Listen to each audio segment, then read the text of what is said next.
શહેરથી લઈને દેશ વિદેશ સુધીની સાચી અને ઝડપી ખબર. બાઝ ગુજરાતી ન્યૂઝ, હર હંમેશ સત્યની સાથે. જી નમસ્કાર દર્શક મિત્રો, આપ જોઈ રહ્યા છો બાઝ ગુજરાતી ન્યૂઝ. હું છું આપનો રિપોર્ટર અર્જણ કારાવદરા. રાણાવાવ શહેરની નજીક આવેલ હાથી સિમેન્ટ ફેક્ટરીની બાજુમાં એક પૌરાણિક જાંબુવંતની ગુફાનું તીર્થ આવેલું છે. આ તીર્થની અંદર એક ટ્રસ્ટ હોય એવું પણ અમને જાણવા મળેલું છે. આ ટ્રસ્ટીઓ દ્વારા જે જાંબુવંતની ગુફાએ બહારથી આવતા યાત્રીઓ પાસેથી ભગવાનને ભોગ ધરવાના થારના નામે મોટી રકમ પડાવાતી હોય એવા પણ લોકો પાસેથી આક્ષેપો થઈ રહ્યા છે.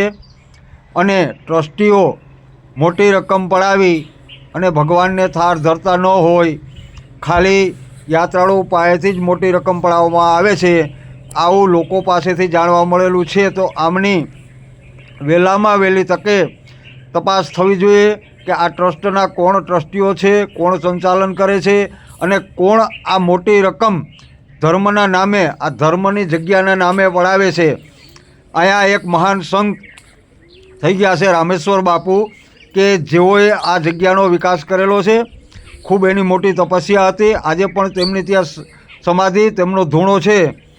તો વહેલી તકે તંત્ર આ ટ્રસ્ટીઓને બોલાવી ટ્રસ્ટની તપાસ કરી આની નોંધ લેવી જોઈએ કે જેથી કરીને યાત્રાળુઓને છેતરીને મોટી રકમ પડાવવામાં આવે છે તે પડાવવામાં ના આવે. રામેશ્વર બાપુ એક મહાન સંત હતા. આજે પણ એમના ઇતિહાસ છે, એમના પુરાવા છે અને એમના લોકો પાસે પ્રમાણ પણ છે.